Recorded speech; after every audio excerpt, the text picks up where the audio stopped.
जो शख्स अच्छी तरह वज़ू करे, नमाज को अपने वक्त पर पढ़े और उस नमाज के अंदर खुशू और खुजू होए तो अल्लाह पर लाजिम है कि अल्लाह ताला उसकी मग़फ़िरत कर दे। अस्सलामु अलैकुम वरहमतुल्लाह। आज की इस वीडियो में हम बात करेंगे कि नमाज के अंदर खुशू और खुजू कैसे पैदा करें। दोस्तों, खुशू और खुजू ये नमाज की रूह है, ये नमाज की असल स्पिरिट है। नमाज सिर्फ हरकत और सकनात का नाम नहीं है, झुकने बैठने और खड़े होने का नाम नहीं है, बल्कि नमाज अल्लाह के करीब होने और अल्लाह से गुफ्तगू करने और अल्लाह की बंदगी बजा लाने का नाम है। लेकिन जब नमाज के अंदर खुशू और खुजू अगर नहीं होता है तो नमाज महज एक अमल बन जाती है, उससे उसकी जो मकसद है वो हमको हासिल नहीं हो पाता। जिस नमाज के अंदर खुशू और खुजू होता है वही नमाज हमारे जिस्म के ऊपर और हमारे ज़िंदगी के ऊपर असरात डालती है, जिसके बारे में कुरान ने कहा कि इन्नस्सलात तन्हा अनिल फहशाई वल मुनकर, कि बेशक नमाज बुराइयों से और बेहयाई से रोकती है। तो वही नमाज बुराइयों और बेहयाइयों से रोकेगी जो उसके पूरे एहतमाम के साथ, पूरे खुशू और खुजू के साथ पढ़ी जाएगी। सूरह मोमिनून में अल्लाह तबारक व तआला ने उन मोमिनीन की और उन मुसलमानों की सिफ़ात बताई है जो कामयाब होने वाले हैं, जिनको अल्टीमेट सक्सेस मिलने वाली है। तो उसमें जो सबसे पहली उनकी क्वालिटी और सिफ़त बताई गई है कि कद अफ़लहल मोमिनून, कि कामयाब हो गए मोमिन ईमान वाले। और पहली सिफ़त जो बताई है अल्लज़ीना हुम फ़ी सलातिहिम ख़ाशिऊन, कि उनकी पहली सिफ़त ये होती है कि वो अपनी नमाज़ों के अंदर खुशू और खुजू इख्तियार करते हैं। तो दोस्तों, ये खुशू और खुजू क्या है? खुशू और खुजू ये है कि कोई मुसलमान और कोई मोमिन जब नमाज़ करने के लिए खड़ा हो तो उसके ऊपर अल्लाह की अज़मत और अल्लाह के जलाल की हैबत उसके ऊपर तारी हो, उसके दिल पर, उसके सोच पर भी अल्लाह का अज़मत और अल्लाह का जलाल तारी हो, और उसके जिस्म के ऊपर भी उसके असरात नज़र आने चाहिए। उसके जब वो नमाज़ पढ़े तो वो अल्लाह की याद करे, वो महसूस करे कि वो अल्लाह के सामने खड़ा है, उसके दिल के अंदर नरमी पैदा हो, उसके दिल के अंदर लर्ज़ा तारी हो जाए, पूरी तवज्जो और पूरी यकसुई उसके अंदर नमाज के अंदर हो। जब वो नमाज़ पढ़ने के लिए खड़ा रहे तो बस उसको पूरी दुनिया से वो कट कर रह जाए। तो ये तमाम चीज़ें खुशू और खुजू के अंदर जो है शामिल होती है।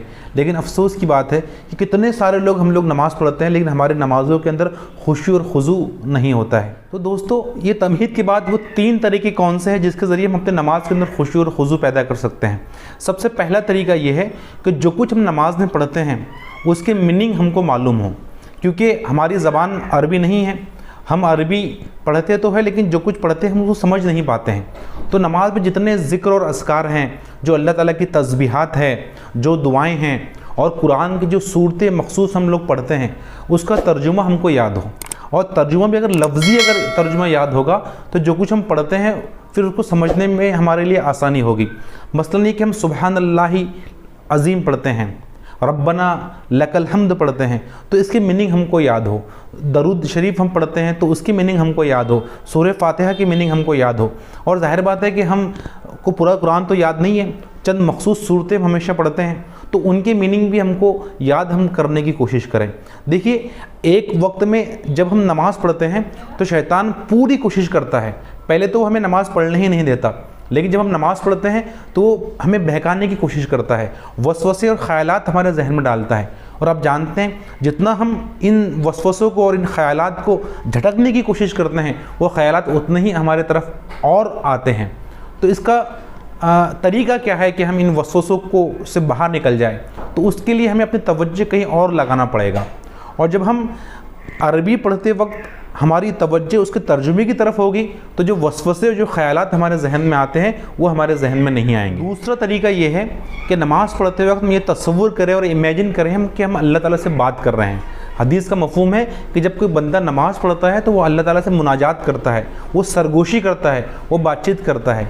यही वजह है कि हज़रत अली रज़ियल्लाहु ताला अन्हु फरमाते हैं कि जब मेरा दिल चाहता है कि अल्लाह मुझसे बात करे तो मैं कुरान पढ़ता हूँ, और जब मैं चाहता हूँ कि मैं अल्लाह से बात करूँ तो मैं फिर नमाज़ पढ़ता हूँ। यही वजह है कि आपके बेटे हज़रत हसन रज़ियल्लाहु ताला अन्हु जब वज़ू करते हैं तो आपका चेहरा जर्द पड़ जाता, आप काँपने लगते।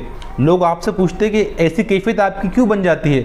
तो आप कहते हैं कि उस अल्लाह रब्बुल आलमीन से मुलाकात करने के लिए जा रहा हूँ, उससे बातचीत करने के लिए जा रहा हूँ, पता नहीं उसका हक़ अदा कर पाऊँगा या नहीं कर पाऊँगा। तो ये सोच कर मैं घबरा जाता हूँ, मैं परेशान हो जाता हूँ।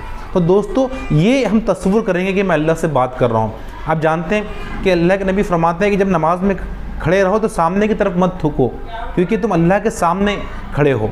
اور یہ امیجن بھی ہم لوگ کریں کہ ہم اللہ کے سامنے کھڑے ہیں اور اللہ ہم کو حکم دے رہا ہے کہ اللہ ہم سے کہہ رہا ہے کہ قوموا تو ہم کھڑے ہو گئے، اللہ ہم سے کہہ رہا ہے کہ ورکعوا تو ہم رکوع میں چلے گئے، اللہ ہم سے کہہ رہا ہے کہ واسجدوا تو ہم سجدے میں چلے گئے، یعنی اللہ ہمارے سامنے کھڑا ہے اور ہم اس کے آرڈرز کو فالو کر رہے ہیں۔ تیسرا طریقہ جو حدیث سے اخذ کیا گیا ہے کہ اللہ کے نبی صلی اللہ علیہ وسلم نے فرمایا کہ جب تم نماز پڑھو تو یہ تصور کرو کہ تمہاری زندگی کی آخری نماز ہے، یعنی اگر تم ظہر پڑھ رہے ہو تو یہ سوچو کہ اب شاید عصر کا وقت نہیں ملے گا اور اس دوران میں میرا انتقال ہو جائے گا، یا اگر عصر پڑھ رہے ہو تو تصور کرو کہ اب مغرب کا موقع نہیں ملنے والا۔